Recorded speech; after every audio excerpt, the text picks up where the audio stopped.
de repente ele fez uma classificação, às vezes dá, né, a própria Haas, às vezes acontece, a gente achava que ia, parece que do nada acertou um pouquinho, o cara larga lá em 13º, 12º, 14º. O problema é que os carros de corrida dele estão ruins, né? Assim, então, às vezes você coloca o pneu novo num carro ruim, dependendo da situação, o pneu novo ele mascara muito, né? Assim, então então o nível de classificação, eu acho que às vezes eles estão conseguindo colocar o carro mais ou menos para lá, mas precisa casar muito certinho e para ele ter um carro competitivo para brigar, né? Eu acho que eu pessoalmente, de novo, torço muito, mas eu acho que a equipe dele tá muito focada já pro ano que vem, entendeu? Só que tem um lado que acredito que joga a favor, porque não vejo ele com a corda no pescoço, falou, se você não andar bem, a gente vai trocar. Eu acho, não tenho informação nenhuma, mas que eles estão gostando dele, né, assim, internamente, pelo que eu leio, pelo que você, né, a gente se... Pelo que eles mesmos e pelo dizem. que eles dizem e publicam, eu acho que eles estão gostando muito do Gabriel. E estão preparando ele mesmo pro ano que vem, que daí sim, aí é um ano que começa, né, Audi. Então, assim... pelo menos ele não está numa equipe que se não andar bem, já tem outro aqui engatilhado. A tranquilidade que o Hadjar não tem, ele tem. Exatamente. Então isso dá um pouco mais de... Agora você vê, é nítido na cara do Gabriel que ele tem muitas coisas, ele tá desabado, porque ele, não, lógico, é insatisfação de qualquer piloto, né? Ainda mais ele quando vem de vitória, né? De Fórmula 3, Fórmula 2, dando pau em todos aqueles que, né, que estão andando melhor do que ele agora, né? Obviamente por causa do carro. Então, infelizmente, isso aí faz parte do automobilismo, é torcer para o ano que vem eles terem um carro bom. E acho que, eventualmente, assim, pode ser que tenha uma pista ou outra que, caso o acerto melhor, e pode pontuar? Pode. Acho que o que ele está querendo é isso, né? Precisa dar uma sorte, precisa bater um dali, rodar um daqui, quebrar um dali, e assim, porque não tem um safety car, precisa dar uma sorte para ele pontuar. Né? Não vejo, ou a não ser que seja uma condição de chuva, uma coisa assim, não vejo ele pontuando, nem o Hülkenberg mesmo, né? Pontuando numa condição normal, né? Assim, então, mas tem bastante corrida. Esse que é o problema, né? Eu não vejo eles querendo desenvolver alguma coisa, a equipe querendo desenvolver alguma coisa nesse carro, se tem uma Audi, né, desse tamanho jogando tudo para o ano que vem. Até como você, Lino, inclusive com seus filhos que estão aprendendo a ter ali o modo Felipe Jafone de guiar.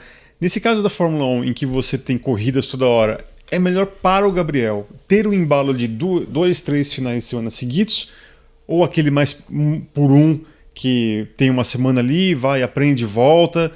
A sequência ela não pode ajudar também a aprender fazendo?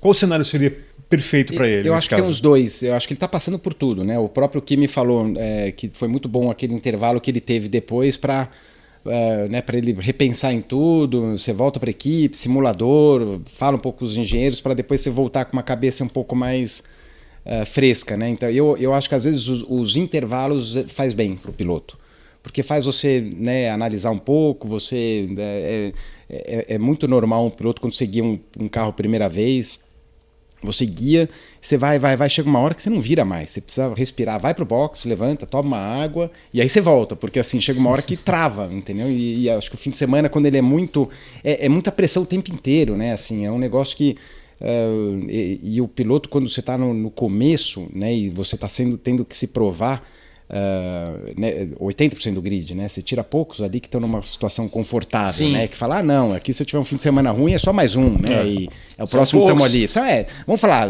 tem Verstappen, os dois a McLaren, mas mesmo assim, quando começa a errar muito, o Norris já vira dando moles, né?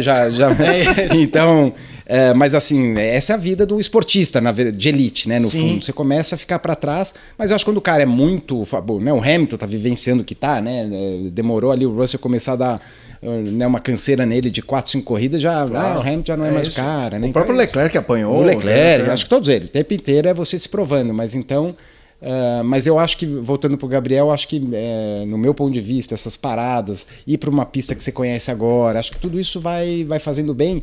E tomara que é isso aí, que ele tenha o tempo para ele poder extrair tudo num Fórmula 1, né? Eu não lembro se foi o Franz Tost que falou uma vez, que ele falou, cara, para mim hoje, um piloto, para a gente falar que ele começou a conhecer o carro de Fórmula 1 são 3 anos. Eu falei, 3 anos, né? Quem tem isso? Eu falei, como assim? A maioria não tem 3 anos para tentar, não tem essa chance de ter 3 anos, né? Porque você tem, né, o sentar e virar rápido, o Gabriel, primeira corrida, ele foi lá e... Cravou. Minha primeira. Então, isso aí eu lembro que... Cravou na última também. O Gunther, o Steiner falava muito, ele falou, cara, é muito difícil você pegar um piloto pelo que vira rápido, porque assim, hoje os caras sentam com o simulador, eles viram rápido, só que isso aí, às vezes engana muito a equipe, né, porque o cara é rápido uma volta, só que daí...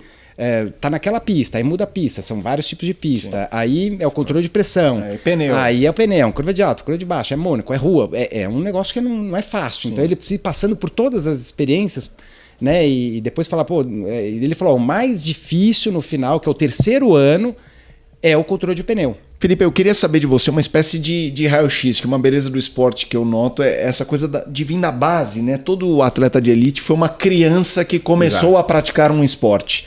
Sem saber onde vai, talvez até para se divertir, a coisa vai ficando séria, e você obviamente com sua conexão ao automobilismo, mas muito ao kart, eu fico imaginando um aperto de mão seu com o Gabriel ter esse histórico nessa linha do tempo de um menininho que talvez um dia tenha chamado de tio, e talvez até chame até hoje o tio Giafone. Então assim, como é que você vê essa construção do Gabriel como hoje um atleta de elite, seja pelo lado mental, comportamento, postura, disciplina. A gente sabe que não necessariamente um grande campeão precisa ser um cara de bom trato, mas no kart se verifica muito isso, de repente, a forma como ele lida com a equipe, com o mecânico.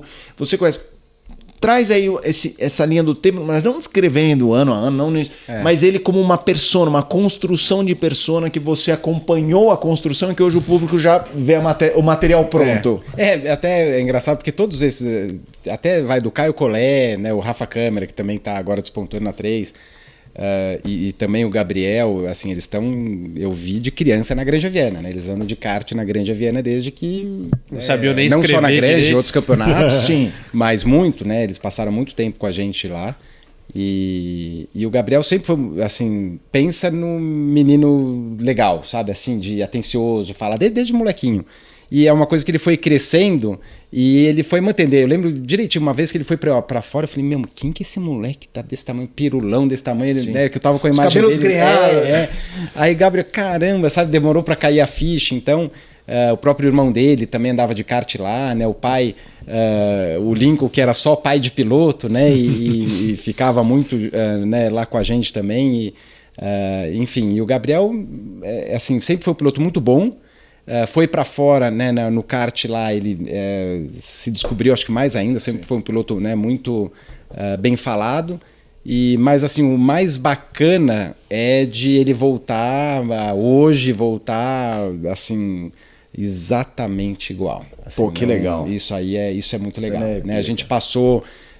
já passou por alguns assim que você, né, parece que quando o cara chega lá, né, cria uma... Sim, virou a Gisele Bündchen desfilando, exatamente. Né? Não que ela é mascarada, não, você estava falando sobre desfilar. Mas eu acho que ele tem esse lance aí, ele é um cara muito atencioso, um cara legal e continuou, né? Outro dia até o meu filho Nick ele tá com um programa e ele falou, queria ver você isso aqui, mas na hora responde assim, no mesmo momento, a mesma...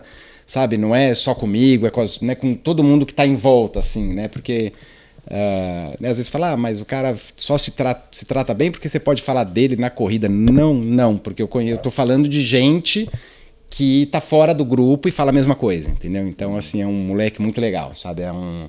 Eu acho que quanto a isso aí, e extremamente dedicado, né? Um que está colado no simulador, é muito... Então, assim, é aquilo lá, eu torço muito para que ele tenha esse tempo, né? Ele deu muita sorte, a gente tem que falar, ele guiou muito, mas também deu muita sorte de cair nas equipes de Fórmula 2, Fórmula 3, que... Né, eu lembro quando ele estava na Freca, era antes, que estava junto com o Dudu. Né? Sim. Eu lembro de encontrar, fui ver uma corrida deles, acho que era Spa. Os dois... Equipe ruim, carro ruim. Eu lembro de eu encontrar com o Lincoln, eu lembro que o Lincoln olhou meio assim e falou, vamos tentar mais um aninho aqui, né? Mas era assim, tipo, cara, vamos ver até onde esse negócio vai. Igual eu fiz com meu filho, o Nick, vamos tentar, não deu, volta pra casa.